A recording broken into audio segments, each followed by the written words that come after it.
미국 연준이 지금 이제 3월부터 이제 기준금리를 계속 이렇게 올려갈 가능성이 보이고, 이제 양적 긴축이라 그래가지고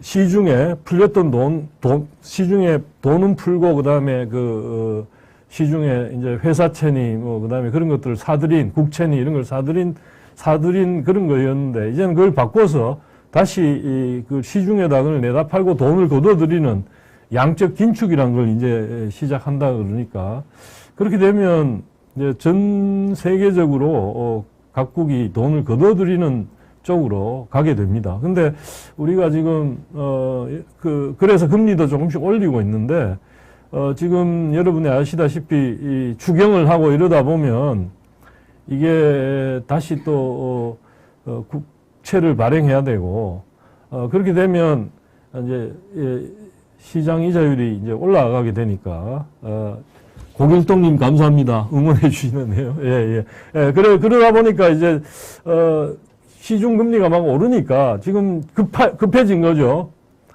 그래서 다시 그걸 갖다가 좀 인수를 하라 하느니 발행하는. 그래서 한국은행이 또 인수를 하겠다는 의사를 표시하니까 그러다 보니까 경제 전문가들로부터 굉장히 비판을 받고 있습니다. 갈짓자 걸음을 한다 하느니 왜 또 그런 식으로 한편에서는 돈을 풀고 또 다른 한편에서는 돈을 재고, 그러니까 전체적으로 하느니 돈을 좀 걷어들이는 쪽으로 갔다가 이게 다시 또 시중 이자율이 좀 국채 발행 때문에 올라가니까 다시 돈을 푸는 쪽으로 또 가고, 그렇게 해서 이게 지금 도대체 방향이 뭐냐, 뭐 이런 비판을 받고 있는 거죠. 그래서 지난해 보니까 한번 볼까요? 지난해에 이제 400조 원을 더 풀었다는 건데요. 한번 오늘 나온 기사를 한번 볼까요? 거기 여기 나오네요. 400조 유동성 파티 계산서가 날아온다, 이렇게 제목이 되어 있습니다. 그러니까 현재 지난해 말 통화량, 그러니까 뭐 M1, M2인데 보통 M2를 보통 기준으로 하죠. 그러니까 언제든지 찾을 수 있는 요금을 예금하고, 그 다음에 아주 짧은 기간의 저축 예금, 그걸 모두 합한 걸 M2라 그러는데, 그걸 보통 이제 통화 지표로 쓰는데, 그게 이제 지난해 3,600조를 돌파했고, 이게 사상 최대의 증가라고 합니다. 그러다 보니까 이게 그러니까 지난해니까 2021년이죠. 2020년에 비해서 한 12.9%인가 뭐 그 정도 늘어났는데, 이게 그 유로존이라든가 이런 데보다도 훨씬 더 많이 풀었다는 이야기고, 거의 뭐 미국이 한 똑같은 수치라고 그래요. 그래서 이런 걸 돈을 엄청나게 풀었다는 이야기고, 이게 이제 금리가 또 굉장히 낮아진 데다가 재정 지출을 위해서 또 국채 발행을 하느니 많이 인수했다는 이야기겠죠. 그렇게 되다 보니까 이게 이제 이 정도로 이렇게 늘어났는데, 이렇게 되니까 이제 지금 유동성, 소위 말하는 돈 풀기, 이 돈에 이제 값싼 돈을 갖다가 쓰는데 굉장히 익숙해져서 이게 이제 돈 풀기 중독에 걸린 거다, 이런 진단이 나오고 있고요. 이 마요네즈님이 대경제공황이 올 거란 얘기가 있던데 걱정됩니다. 예. 하여튼, 지금, 경제학자들, 그러니까 대공황이란 게 그때 이제 사실은 굉장히 여러분도 잘 아시다시피 가장 한편으로는 일반적으로 알려져 있기는 어떤 자본주의 말하자면 시장 경제가 실패한 사례라고 이렇게 알려져 있는데, 좀 더 들여다보면 그게 이제 그때도 미국이 1차 대전 이후에 엄청나게 말하자면 기술 개발 이런 것들이 있어서 굉장히 생산이 활발했던 측면이 있지만, 동시에 또 돈도 지금 우리가 얘기하고 있는 돈이 많이 풀려서 흥청망청했던 적이 그런 기간이 있었는데, 그 이후에 이제 주가가 급락하고 여러분이 잘 아시다시피 그렇게 돼서 소위 말하는 그게 공황이 왔는데 그게 굉장히 장기간으로 오래 생각보다 오래 갔고 그런데 그게 그 이전에는 그런 사태가 있더라도 좀 지나서 괜찮아졌는데 사실은 그때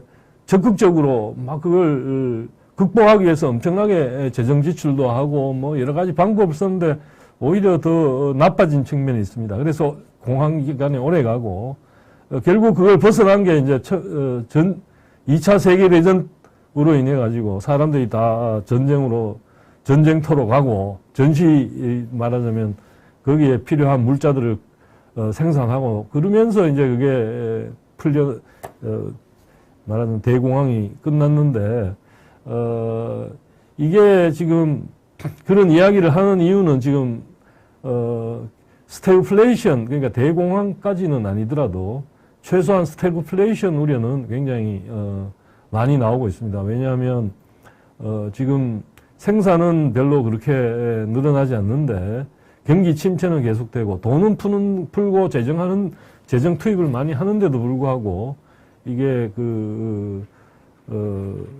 말하자면 경기가 살아나지 않는 게 오래 가면 그게 이제 스태그플레이션이 되는 건데요.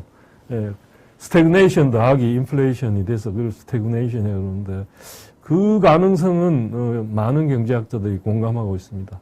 예, 그래서 조금은 지금 주식 늦게 들어가서 소위 막차를 탔다 그러나요? 부동산 주식 이런 쪽에 특히나 자기 돈이 아니고 빌려서 하신 분들은 굉장히 어려움을 지금보다 더 큰 어려움이 앞으로 올 수도 있다. 뭐 그런 이야기가 가능합니다. 물론 이게 언제 어떻게 그렇게 될지는 모르니까 추세적으로 어려움이 올 수 있다. 뭐 이런 이야기는 나오고 있습니다. 그래서 지금 각국이 인플레이션 때문에 굉장히 걱정이지 않습니까? 인플레라는 게 자산 가격 그러니까 소비자 물가 쪽은 별로 걱정을 사람들이 덜 했죠. 왜냐하면 그쪽은 별로 오르지 않았으니까. 그러나 이제 소비자 물가 쪽에도 인플레가 이제 피부로 느끼기 시작하고 할 정도로 이게 바뀌고 있죠. 여러분들 외식이나 식사 같은 거 할 때 벌써 그런 걸 느끼실 텐데요. 이게 가격이 자꾸 오르고 하는 거를. 이게 대선이 끝나면 이제 공공요금 좀 늘려놨던 공공요금 전기료 등등 해가지고 공공요금도 버스료 등등 그런 것들이 또 오를 가능성이 있고 아마 거의 굉장히 높죠. 그렇게 되면 그게 또 반영된 여러 가지 물가들이 올라갈 가능성이 있습니다. 그래서 이걸 이제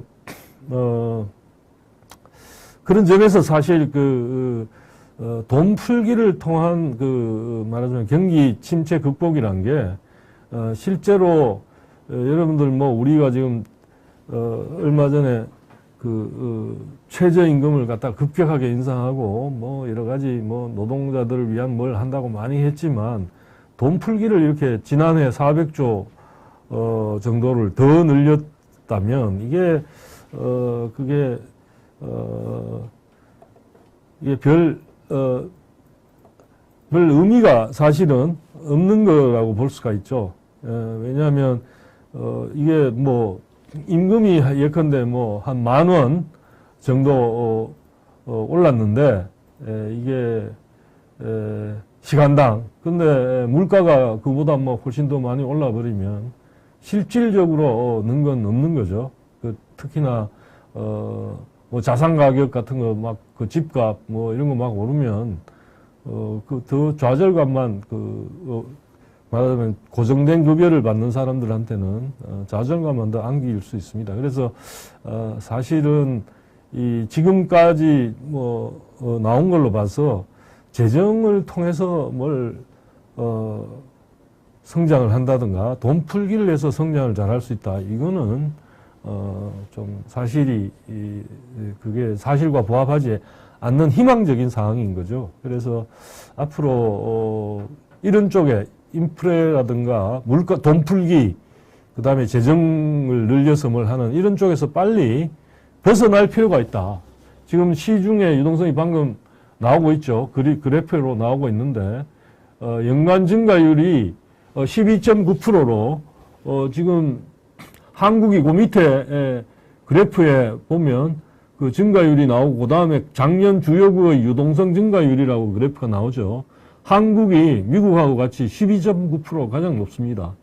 브라질 같은 나라도 이런 그 돈 풀기에 남미의 그 나라들이 좀 돈 풀기라는 거 이런 게 좀 말하자면 타이트하지 않게 관리를 하는 그런 나라들로 남미를 꼽는데 남미의 대표적인 국가의 하나인 브라질도 10.9%에 불과했고 유로존이 7%, 러시아가 6%, 6.7% 이 정도니까 우리가 얼마나 작년에 돈을 많이 풀었는지 상대적으로 더 많이 풀었는지를 알 수 있는 거죠. 그래서 이게 그러니까 엇박자가 난다는 게 한은이 쪼이다가 또 다른 쪽에서 추경한다고 그 추경할 또 그렇게 되면 이게 또 이자율이 오를 것 같으니까 한은 보고 그 인수하라고 자꾸 압박을 하니까 이게 이제 전 세계적으로는 이게 인플레가 걱정이 돼서 이걸 하나씩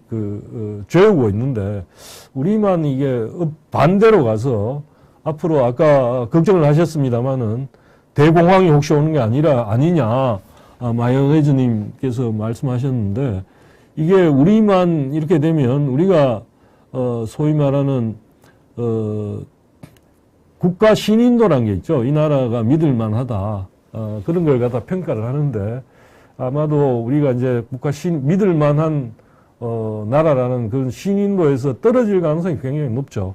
믿지 못할 나라로 그런 식으로 평가를 받는 순간 이제 투자해 왔던 그 나라들이 한국 문화 가치가 점점 가치가 없어지니까 여기서 해봐야 뭐 별 의미가 없다 싶으면 다 떠나지 않겠습니까? 그렇게 되면 최소한 그 금융 위기가 금융 불안정 내지 위기가 올 가능성도 있는 거죠.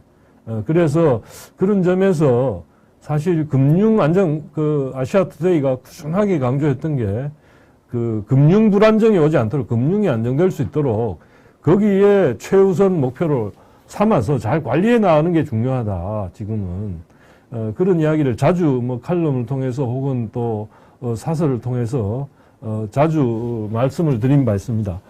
그런데 이게 마침 뭐 대선이 있는 데다가 또 조금 있으면 또 6월 달에는 또 지방선거 뭐 이런 게 겹쳐져 있어서 이런 게 잘 될 수 있을지 지난 시간에 옥동석 교수가 나와가지고 그래도 그 윤석열 캠프에는 정통적인 재정학자들이 많이 있어서 재정 준칙을 하겠다고 약속을 했다고 그렇게 말씀을 하셨지만 과연 그게 어떻게 될지는 좀 더 두고 봐야 될 것 같습니다. 아무튼 정말 그 재정 준칙 같은 게 만들어져서 제대로 되기를 바라는데 사실 지금도 국가재정법이 있지만 그게 유명무실 이런 통제를 하는 데는 유명무실하다는 게 너무 잘 드러나고 있지 않습니까?